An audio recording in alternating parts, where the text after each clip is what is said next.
Hi, everyone. Thank you so much for joining us today. If you're tuning into an hour with Nangla, which is a platform or a space that allows us to celebrate real heroes and heroines across Africa as individuals and organizations working tirelessly towards preventing and responding to gender based violence. Today, I'm super excited to introduce to you Barbara Achwe, who's an activist, a passionate and committed one at that, joining us today. And I would like to let her introduce herself as we move on with the program. Over to you, Barbara. Yeah, hello, good afternoon, good evening, wherever you're watching. Barbara Ngeah Achwe is my name. I'm a disability and gender advocate that has been advocating for the rights of persons with disability as well as women in Cameroon for some couple of years. So I'm really passionate about mainstreaming gender and disability in humanitarian and development work. Thank you. Thank you for bringing me into this wonderful program. Thank you so much, Babs. And as we fondly call you, thank you for always responding to our call when we do call you. So, first off, I understand you introduce yourself, mentioning disability inclusion, but also um, being a gender activist halfway. So, what is it that inspired you to start off with this area or in this area of work? Okay. Growing up in a small community in Buya called my 16 Bodifamba, so I I was really how can I put it? Looking at how women are being treated by their spouse or by their partners. So I caught this passion on how to advocate for women. And also, as a woman with disability, I come to realize that most persons with disability don't have a voice. Even when they are being molested, even when the perpetrators are perpetrating them, they cannot speak for themselves. So I was like, this is something that should be heard. People need to speak it out. But how can they speak it out when they are not even aware? They are not even aware on the consequences of gender-based violence. So growing up, that got me thinking on how to change the narratives. So I was like, I really want to make a difference in my community, in my life, in my family. How can I change the norms in the society? Because it was already seen as something that is normal, be in verbal or abuses, psychological abuses. People see it as something that is normal. But you see the women suffering and nothing is being done on the perpetrators. So that caught my attention. And I said, oh, when I grow up, I would like to be an advocate. Yeah, for women. So, so in school, when I went to school, I was like advocating on behalf of my friends in school. And most of my teachers were like, you're good at advocacy. There are so many women that cannot speak for themselves. Why can't you be their mouthpiece? I was like, wow, this is interesting. So I now started to developing myself, going to programs, seminars, building my public speaking skills, and also they helped to guide me on my educational work, which leads me to enroll in gender studies, where I did gender and sociology and anthropology. And from then, I started working with community-based organizations within Boya as an advocacy officer, outreach officer, and also having programs on TVs and radios on how to speak, on gender-based violence, especially for women and girls with disabilities that are 3 times being perpetrated. Because just the fact that you are a woman, you suffer gender-based violence. They talk less of someone with a disability. So women with disability are more highly at risk in terms of gender-based violence. So I said, okay, if this is my niche, I will not be the voice of the voiceless, advocating for gender-based violence, advocating for the perpetrators to be to be sanctioned. Because most of the times the perpetrators, even though they are being caught, but they are not sanctioned. So that was what got my attention. So I started developing myself in that area with the academic knowledge that I have, with the community-based knowledge that I have, because I've been working in the community too as well, discussing with some other victims that are being perpetrated as well. So I said, okay, if this um, if this is what I am good at, then by the grace of God, let me just build a niche around this so as to create awareness and sensitization about gender-based violence. Thank you. Thank you so much. I mean, there is nothing as nice as being part of a solution, right? I mean, advocating against gender-based violence, advocating on behalf of survivors of gender-based violence, seeking justice for survivors of gender-based violence is something worth applauding, you know. And if you're watching us now, I'm excited to share with you that Barbara and myself were classmates in the university. So I so much agree with her, and I still see that burning passion in her since the days in uni. So we literally studied the same courses, women and gender studies and sociology and anthropology. So she moved that energy she's got that energy from a very long time, and I'm very excited to see that it still keeps going. So, remember you mentioned that you were so much passionate. In fact, you shared with us your motivation, your drive, your push. And I mean, I would just like to know, what are some of these activities that you've been able to implement either as an individual or through organizations you've served with? Um, in the light of GBV prevention, but also GBV response, what are some of those activities? Well, okay. I think in that area I've done a lot for in the aspect of prevention. We have conducted a lot of capacity building and a lot of sensitization and awareness raising in the community.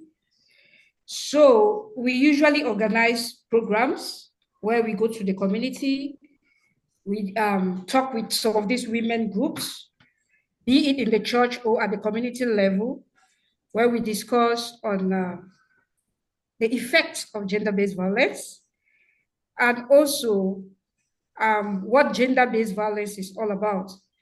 Because so many people are looking at gender-based violence from just from the aspect of physical abuse. But there is a whole lot on gender-based violence. For instance, being a lady with disability, um, psychological abuse in terms of discrimination and stigmatization has a lot to play. That's also another aspect of gender-based violence on women and girls with disability. So within my work in the community, I have to incorporate all this, creating an awareness and also educating. I did a lot, even in schools, go to schools to do sensitization, on educating them on what is gender-based violence and some of the consequences of gender-based violence, especially early marriages in some villages where we still have early marriages, we still have female genital mutilations, and the effects of that. So many women are not aware, but in the course of sensitization and awareness raising, we have a lot of reports that are coming in. I quite remember there was this community that I was invited to come and sensitize the population on GBV. I think that was 2021, around a Mundodi community. So I went there, I did a sensitization. I never knew that this had a very great impact. One day I was around Moliko and someone stopped me. Said, Madam, I turned. I said, do you remember me? I said, no. He said, you came the last time you came to Mundoni, you were the one that spoke about gender-based violence. And I was really molesting my wife. So since from that day, I have stopped. Thank you very much. So those were some of these impactful stories that led me to continue with what I'm doing.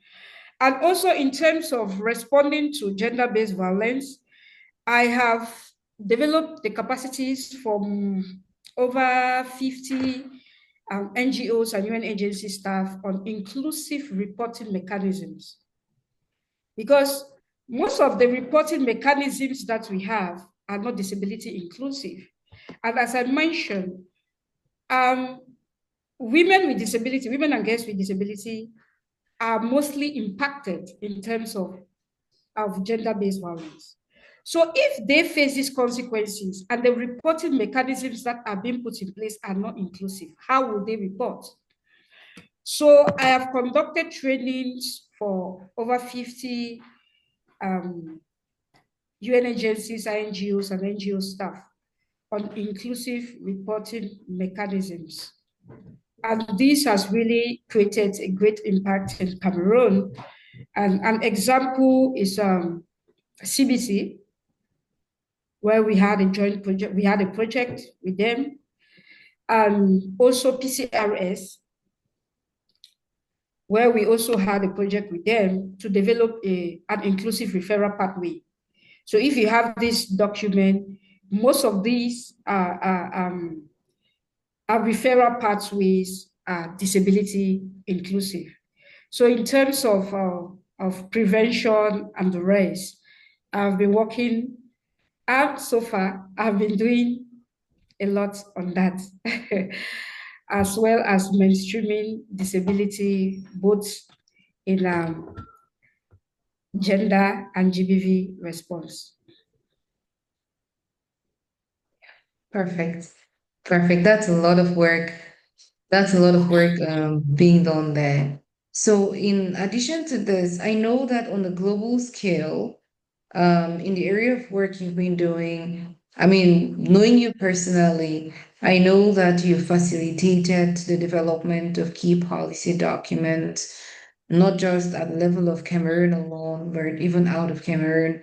I know that you've sat on a lot of in a lot of boardrooms where a lot of these decisions are being made. So, would you want to shed a little bit of light on this?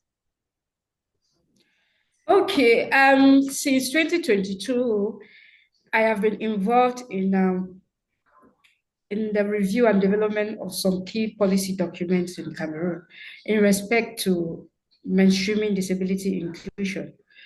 Recently, we, in collaboration with the Ministry of Social Affairs, UNICEF, and its UNDIX task force in Cameroon at the national level, I was the key technical focal person in terms of mainstreaming disability, where we had to work on the United Nations Convention on the Rights of Persons with Disability. So we had to go through the document and see how to contextualize it to fit our Cameroon context. So we have worked on that document, and now we have a full contextualized UNCRPD for Cameroon. So this document was launched last month, and it is available in French and English. And also, In my field of expertise, I also work in close collaboration with United Nations organizations like OCHA in the review and development of humanitarian response plan. So since 2022, I have been the key focal person in terms of skilled technical focal person in terms of the document review and development. So, and from that, if you look at the humanitarian response plan from 2022 to present date, you have a separate page on disability inclusion.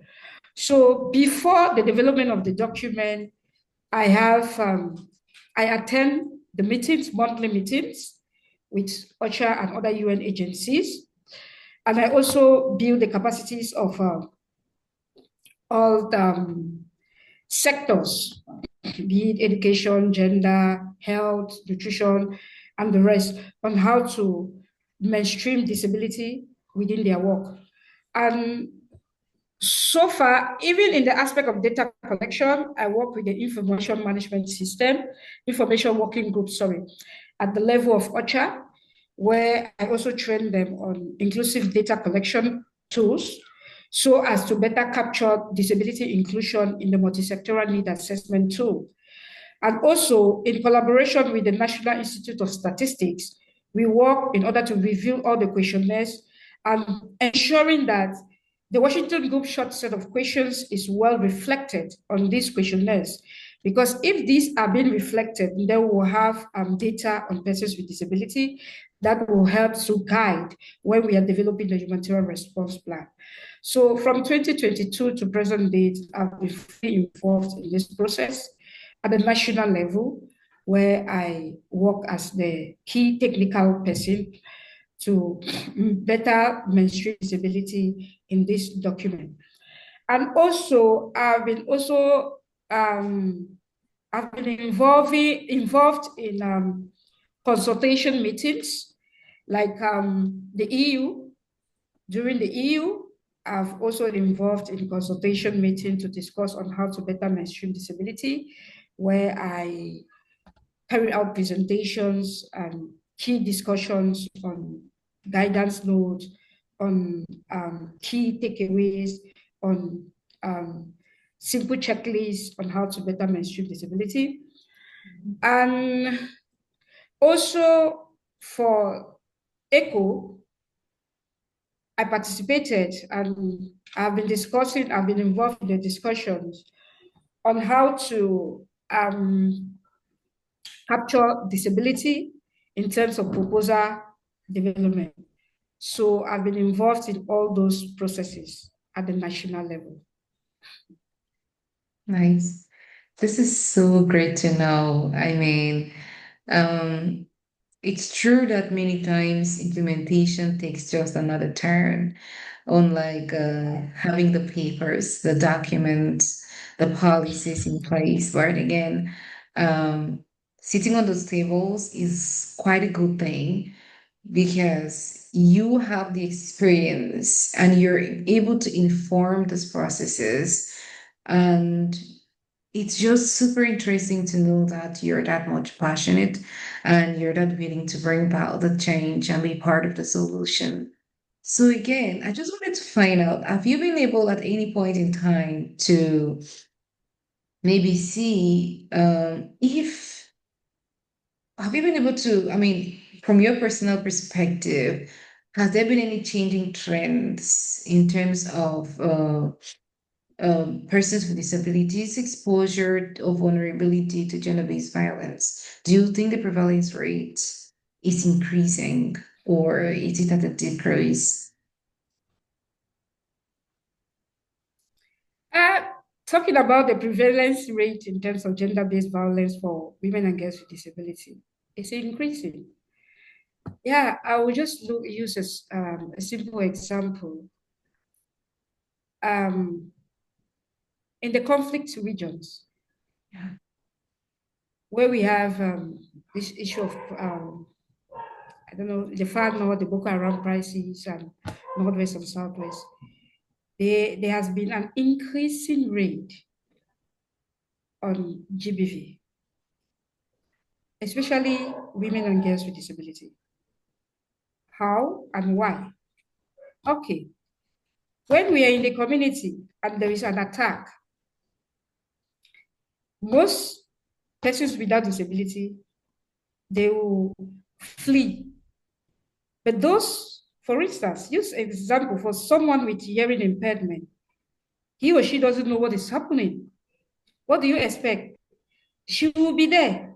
And when these terrorists, I don't know how I can name them, when they come, yeah, because there's a lot of instances in the far north that I've witnessed. When they come, they are forced to either rape them. Talk less of someone visually impaired. Your parents have left you. You're there on your own. And there are cases that even your device, you don't even know where it is because you're struggling to run for yourself. And now, in the course of that, you might stumble because you don't master the environment. And if you cannot forge ahead, what will you do? You will surrender. You will just stay there. So it has really increased because so many persons with disabilities are left behind in areas where there is conflict. And in terms of that, when these separatists, or sorry that I'm using the words, so when they come in, be it verbal abuse, be it sexual abuse, be it harassment, women and girls with disabilities tend to suffer more. So there has really been an increasing rate on gender-based violence for women and girls with disabilities in Cameroon. But now, how do we capture it? That is where now we need to ensure that most of our GBV response mechanisms are disability mainstream. Because most organizations that are in the field, they are not even aware on how to capture data on persons with disabilities. So if these data are being captured, that's where we will see that the rate at which persons with disabilities suffer gender-based violence has tripled from 2016 to present day. Right. That's very correct. And this is also the reason why we encourage a lot of organizations from time to time to even conduct this analysis. Because if we Yeah, have research ongoing, we are conducting analysis, we are conducting assessments to not just understand the number of women who are survivors of gender-based violence or who are reporting or disclosing incidents of gender-based violence, we need to break it down. Among those women, how many of them are persons with yeah, disabilities? How many of them are from rural areas? What are the ages of these persons? How many of them are in conflict affected areas? So that desegregation is always very important, very, very important, but also implementation of policies that seek to protect policies. these people. Mhm. Yeah, it's a big thing. It's a big thing. So now, with a lot of work you do, who are your targeted populations aside persons with disabilities, or say holistically, who will you say are your target so far? So far, I can say I work in close collaboration with the government ministries because what most of the times we have a lot of there are a lot of policies on different topics, different aspects, but the most important thing is the implementation that is still lacking. So when I'm organizing my trainings, I ensure that the ministries are there.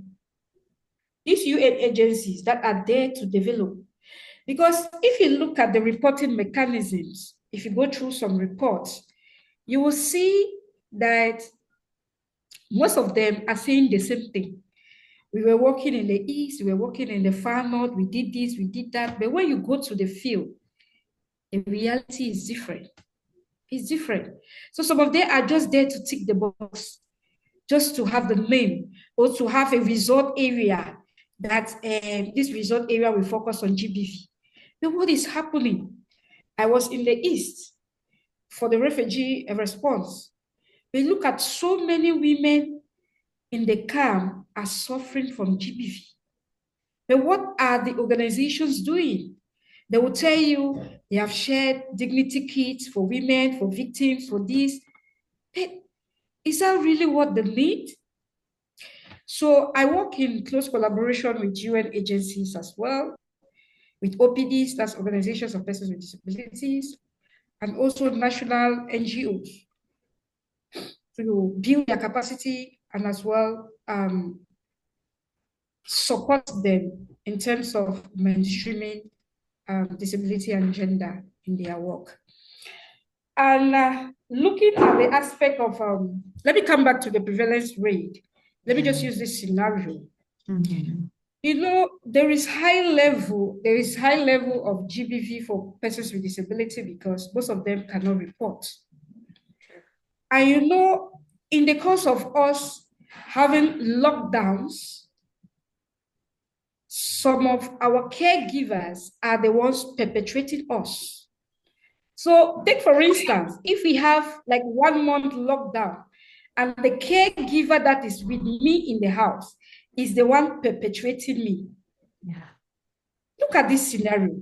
And also, I cannot report because before I report, I need to pass through him or her to report.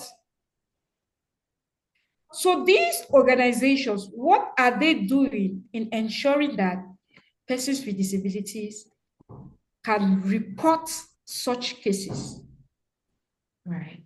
So I as well work close with them to train them in terms of reporting mechanisms, in terms of data collection, in terms of developing safe spaces, because not every person with disability can as well speak out. Most of them are still very timid and also Yeah. very afraid because if they say it, the caregiver will no more take care of them. They are caregivers. Mm. Statistically, most of the perpetrators of GBV for women and girls with disabilities are their caregivers. Give us. Are their Yeah. caregivers. So I work in close collaboration with all these, even train community leaders and religious leaders as well. Because Yes. even in the church, we still have it. A lot. Discrimination. So many people still have this stereotype mind as a person with disability. If you want to, what can she say? What can she contribute? And they still look at persons with disability, I don't know, like we usually use the word umbanji. Yeah. Yeah. So a lot of things I do sensitization, I do capacity building, I support in document review Mhm. so as to better um, mainstream gender and disability in policies and implementation as well. Right. So, I mean, Barbara, thank you very much. And I just wanted us to use this occasion to really clear up the definitions, this definition of persons with disabilities. And generally, what I say all the time, a lot of times, is that a person with disability is not a disease. It is Right. mostly the interaction, social interaction, and environmental interaction, right? Because let's take, for example, somebody who's physically impaired. You've organized a training on GBV prevention. You've ticked that box. Normally, you've invited persons with disability because you have maybe two, three other persons, or maybe you've invited persons with disability, training of persons with disability on GBV prevention, reporting mechanism, and available referral pathways, right? That's a cool thing. But at the same time, you do not you do not take into consideration if there is a parking space that can allow persons with disabilities to maybe those who come with the bikes to park. You do not consider all of those. there is supposed to be a lift. Your training hall is happening on the third or second floor, and there is no lift in that building, yet you still chose that building for a training of persons with disabilities. Second, in that training, persons with hearing impairment, you didn't bother to get a sign language person assigned to that person. People with visual impairment, you didn't care about budgeting as well for the guardian of that person with either physical disability or hearing impairment, because these persons need to be accompanied every other time. And that is the reason why we say that consideration of persons with disability in these spaces requires intentional efforts. It is not just about ticking a box. I was looking forward to having this discussion with you because the thing is, if you take away all of these hurdles, environmental hurdles, we would not be discussing disabilities. We will be discussing impairments. And the disability comes in place now as a result of the fact that we don't take them off. If, for example, somebody with a physical impairment needs to access a hall, and you take away the steps or the staircases that can prevent their access to the hall, you've taken away that disability.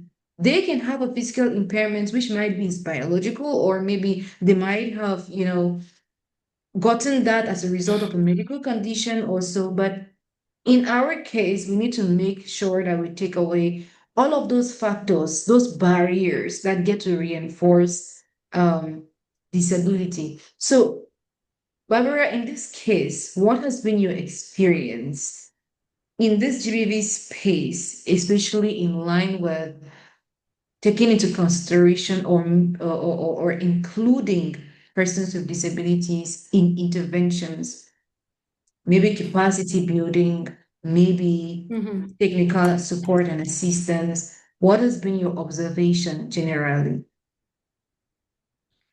Okay, thank you, Marita, for bringing that up. As I said earlier, I'm an advocate, a disability inclusion advocate. Right. So, being an advocate, we are ensuring that the barriers that persons with disabilities are being removed. And Exactly. if these barriers are removed, we now have the impairment. Exactly. So, based on the definition that you gave, that is a clear definition on disability, Right. because that is the definition clearly stated by the UNCRPD, that a person with disability is someone with long-term impairment that Mm, that have environmental and social barriers that hinders him or her yeah.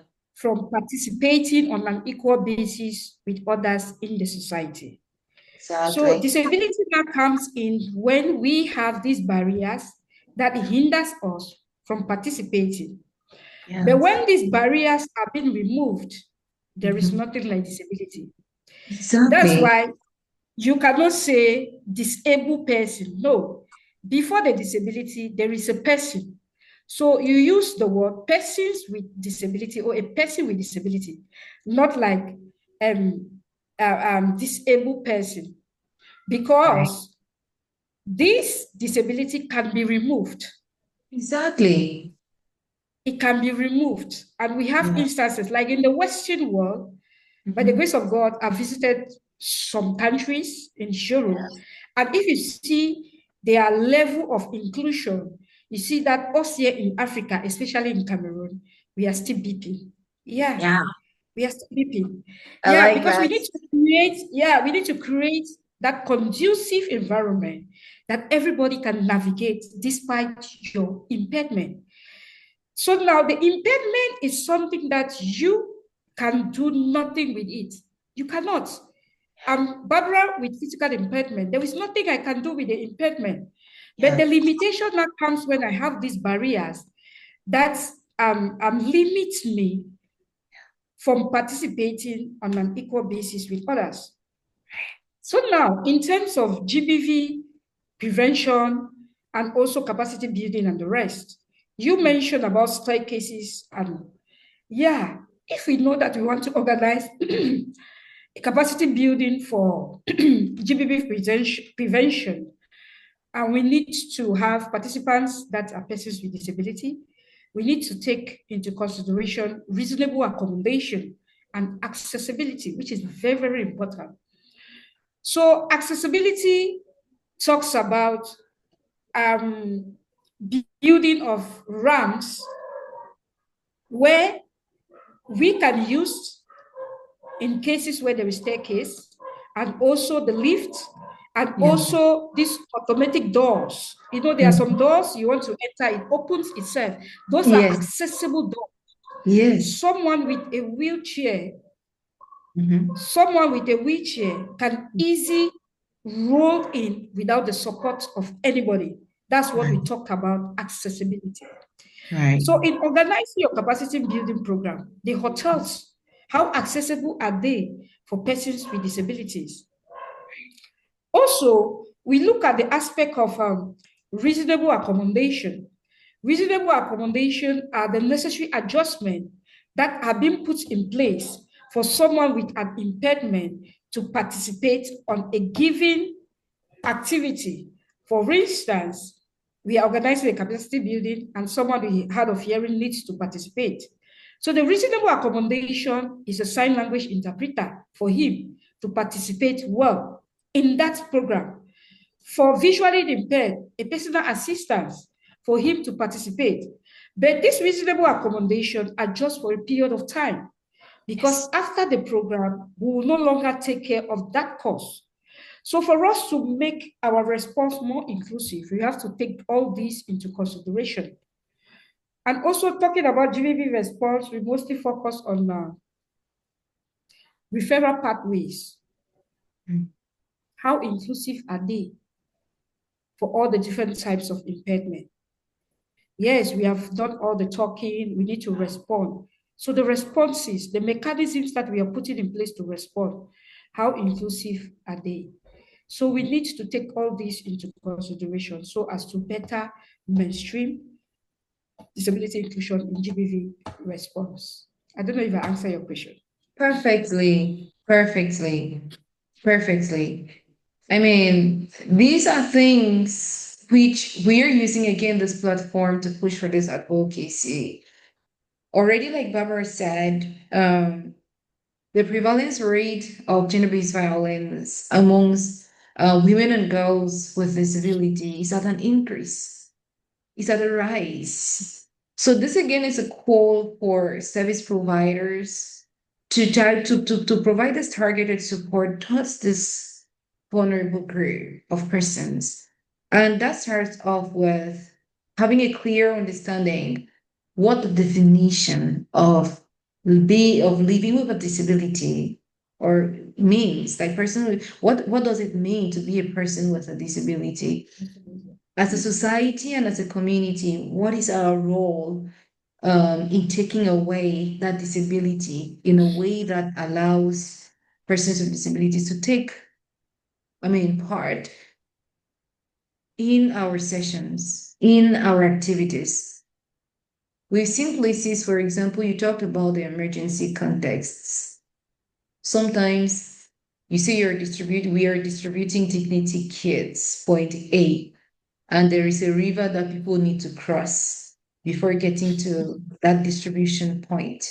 You spoke about distribution of dignity kits, but do we ask ourselves, what are the strategies are we using to target persons with disabilities?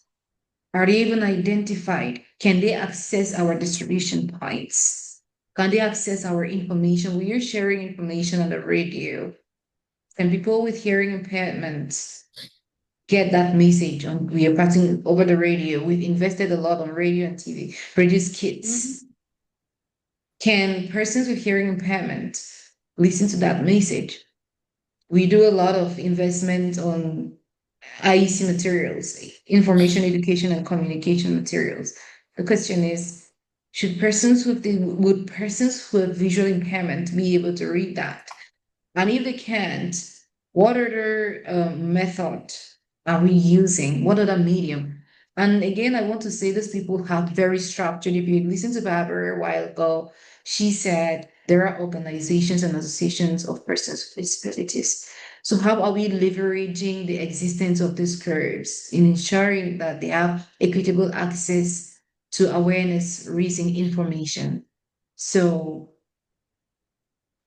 it's time, it's time we consider these subgroups as we raise awareness, as we provide services on GBV prevention and response. So Barbara, you talked about, you had highlighted a key success story where a community member walked up to you to discuss behavioral change after you did awareness raising. Would you want to share with us further some other key results which you would have achieved in this whole process of preventing and responding to gender-based violence with focus on persons with disabilities? Um, okay, I think some of this work can be seen through meaningful participation of persons with disabilities. So far, we have trained a lot of OPD leaders, that's Organization of Persons with Disability Leaders, Yeah. on advocacy, building their capacity as well in terms of inclusive humanitarian action. And now, these advocates, I call them my ambassadors, Yes, they they are are. the ones Ah, they are the ones that are providing support to organizations at the regional level, while I focus at the national level. right. So I have a lot of they are there providing support, building the capacities of other organizations on how to better mainstream disability in their response. And also we have developed a pool of experts where we have 16 of them that we trained, and now they are training, they are acting as training of trainers. We had a training of trainers, and now they are training others. Yeah, because I cannot be everywhere. And the Thank project that I was coordinating as well, we did a lot in terms of capacity building because these OPD leaders are the ones now that are being called to participate in discussions relating to gender and disability inclusion. right. I think that is one of the things that when I hear about it and when I see them, it gladdens my heart that what I'm doing is really creating impact. Well, so far, and I wish to do more Yeah. beyond Cameroon and the world at large. Amen. Amen. You definitely will. Yeah. Yeah. That's lovely. So, I mean, this is great what you're doing, and it requires quite a lot of effort. What will you say are some of your challenges? Has it been a very smooth journey for you? Like, has it been a piece of biscuit or a walk in the park trying to lead these activities and push on this front, especially for a vulnerable group or group of persons, like persons with disabilities? How has it been like? I think, see, that just remind me. I have my brother in the house today, and Okay. he was just discussing with me this, I think, at 5 p.m. while I was preparing for this session. He was Okay. like, Barbara, don't you know that you can put your story out there? I asked him how that you have done a lot with a lot of challenges, and this is where you are today. I was Right. like, wow, this is interesting. So the way to discuss after my program with you, and now you're bringing up this same question. I Truly, it has know. not been, yeah, it has not been easy. So I think it's just the Holy Spirit that is connecting the two ideas together. After this, I really need to share my story. It has Amen. not been easy. Yeah. It has not been easy. Growing up in my community, I was not born with a disability per se. So I will use this platform to as well share my story. Nice. I was not born with a disability. When I reached the age of 12, I got ill. And from then, my mom and let me say my parents, it took me from one hospital to another, one hospital to another, but nothing was shared. All the results were negative. So my hands started deforming. Even my legs, I could not walk. Yeah, I could not walk. I was bedridden for years. Which Yeah. at a certain point where I could not even talk. So my mom said, it is okay. I am giving up. My father said, no, I will give up. My mom said, no, I will not give up on my child. My mom started praying. Started praying. And after 9 years, I started maybe the first day, yes. After she went for a praying and fasting session. So the last day, I was like, up. In short, I died. I saw myself. My soul has gone. It was just my body. And when I went, it was like God said, come back. Your mission on earth has not been fulfilled. So the last day I came, and when I woke up, I was still on the bed. And I asked my mom, I said, please, water. They were feeding me, bathing me, doing everything. Yeah. So when I wake up and I started healing gradually, gradually, gradually. From then, my hands were deformed. I could not really do stuff on my own. So it got, because I was very passionate about education. I love schooling. So it got in 2010, when I started struggling to write, I told my mom I want to go to one evening school. That was just an evening school in the community. So I went there, and before the sickness, I was already in, I was going to the CA Form 1. So with the sickness, I was struggling. I went to Form 1, Form 2, Form 3, but at Form 3, no way, I had to stop. So all those years, I was in the house. So when I went back to school, the evening school in 2010, 2011, so my mom said, let me go back. You know, this evening school, there is A level, O level 1, O level 2, and O level 3. That since I've been so long in the house, let me go back to O level 1.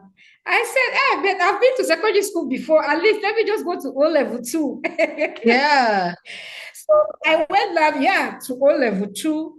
Unfortunately, I was the only student registered for O level 2. My teacher said, let me just come to O level 3. That's a class that they are preparing students to write GCE. So I Yeah. was there the whole of first step. No student came for O level 2. So I just remained in O level 3. They wrote the mock. Fortunately, I was a second. And they said, after these years, that you need to write the GCE. I said, no, my mom will kill me. My mom said I should even go back to O level 1. Yeah. So in the course of that, it was not really easy. Be someone with a disability, the discrimination in class. There are times you go to class, students would not like to sit beside you because they think that disability is contagious. Yeah. Yeah, we still have this myth in most of our communities. Right. But what I had was when I come back to the house, my parents will always, when I come, I will explain, and I will always be crying. Yeah. I don't have a friend. So many people see me as a witch, that if they come closer to me, look at her hands, they will also have such. So I was crying and complaining. And my Yeah. father told me, don't focus on what they are saying. I believe in you. I know you will be my journalist. That's what my father told Wow. me. And my Oh, mom told wow. me, don't focus on them, because I'm seeing you as someone that will go around the world to share your testimony, to train people, to talk to people. And Wow. that was what gave me that courage. So if Wow. you notice, when I was in the university, I was very courageous, and I did not see anything like disability as a barrier that Of limits me. course. No. Of Though course. people will always like, what can she say? What can she do? What can she tell us?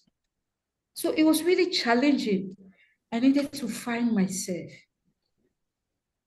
I was asking God, the God, why? Why? Is it really what you planned for me? And God was telling me, you will do exploit. You will do exploit. You are the voice of the voiceless. So I grabbed that. And when I went to class, my teacher also told me, the way I'm seeing you, you'll be an advocate. He was the one who even um, um, encouraged me to go and read gender studies. Yeah. Wow. Yeah. So I said my life is really a story, and I'm actually writing a book on that I will publish. Please do. To as well encourage others. Encourage others. Yeah. There are so many challenges, a lot. As a person with disability, as a woman with disability, there are a Mhm. lot of challenges. Discrimination, stigmatization. At times I will just leave the house, from house to school, school to house, because nobody wants to associate with you. Even when you want to explain something, people will tell you, but what can you say? What can you tell us?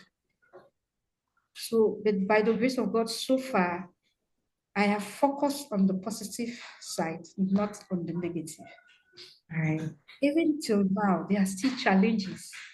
People will Yeah. still look at you and see you as a person with disability, look at from the charity perspective, that pity. Now, what Yeah. do you want? No, you just need my money. You just need my money. But we have gone past that. Now, Yeah. disability is being looked from a right-based approach. So I'm Approach. seeing myself as the right owner. It's my right to participate in discussions that concerns the entire nation. It's my Right. right to participate in GBV responses, because I'm also a victim of that. As Right. well, I've been molested, harassed, yeah, in the community. But what did I do? Because at then I was not knowledgeable. But now that I have this knowledge, I also Mhm. have to educate others. Right. So per se, there are a lot of challenges, Mm. but forget about the challenge and focus on the positive side. Exactly. Thank you so much for sharing your story, Barbara. Thank you so much for sharing. I mean, I didn't see this twist coming in, but I mean, it takes the brave woman that you are to be able to share your story very courageously. And please do write your Yeah, book. Do write your book. We're I will. here. There is you have a strong fan base that includes people like myself. And we are going to be more than happy Yeah, to read this book and have it out there. You're definitely the voice of the voiceless. And for other persons with disabilities to know that they can thrive even in a difficult system, they need to also see people like you, how you've journeyed prior to getting to where you are now. You weren't pitied to get to where you are now. You grabbed the bull by the horns and fought so hard yeah, to be able to be yeah, wherever you are today. So I know that there is going to be a lot of people, a cross range of people landing on this video even later on. So my question would be, what will you want to tell that survivor who's a person with disability listening to you right now? What would you want to tell them? And what would you want a policymaker to know after this engagement session with you? okay. For the survivors, especially persons with disability, I would like to say it's good to share your story, because that your story can help to edify someone that is going through same situation. So it's Right. good to share your story. Right. And also, for persons with disabilities that are being that are also suffering gender-based violence, and they are afraid to speak it out. So I just want to advise them that it's good to speak it out. Yeah. It's good to speak it out. Don't, even for the men, we are not only focusing on women, even for Yeah. the men, Yeah. it is good.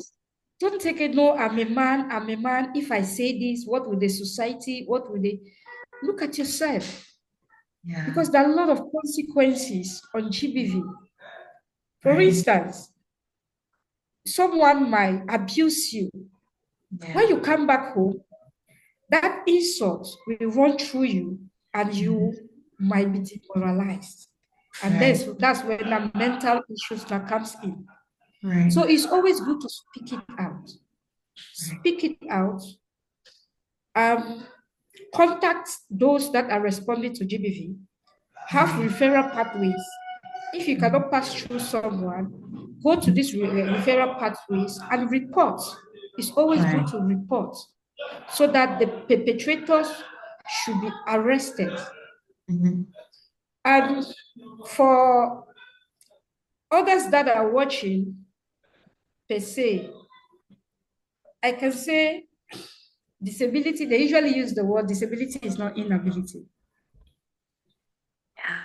Our first encouragement comes from the family. Yeah. You might be a parent with someone with a child that has a disability. We have Mhm. different types of impairment, maybe cerebral palsy, hard of hearing, visually impaired. Mhm. Please, all children are gifts from God. Encourage them, Mhm.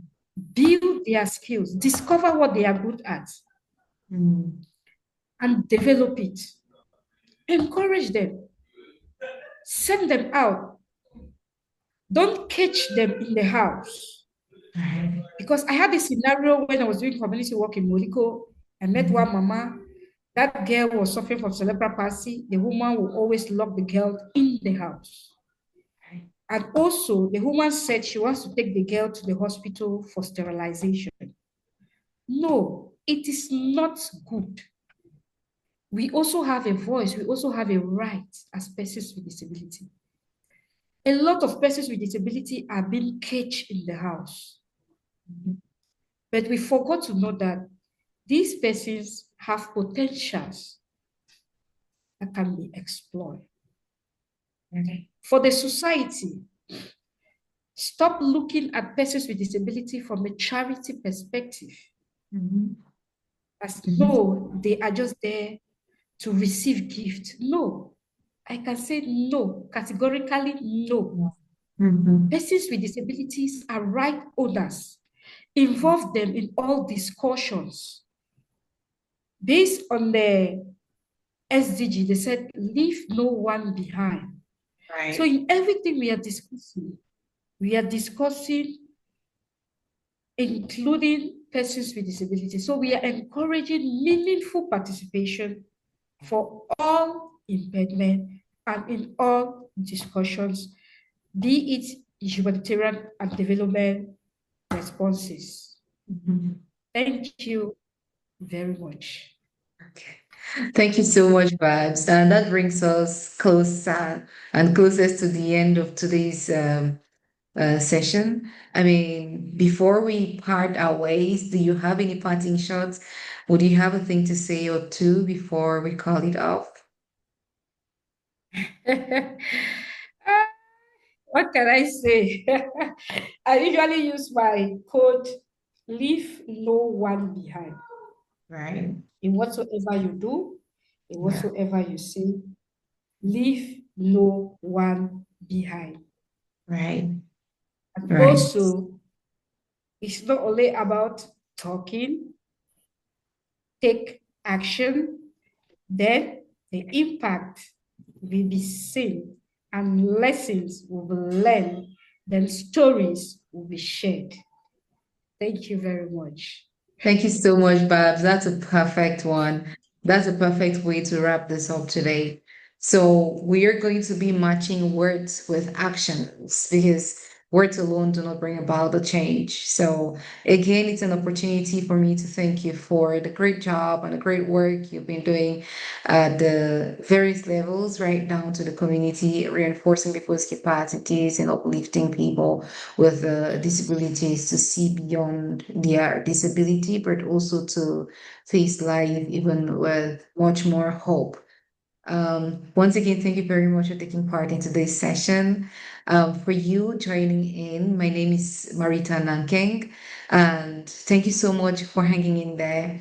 We hope you got a thing or two, which is going to help you to push against gender-based violence, but also uphold the rights of persons with disabilities.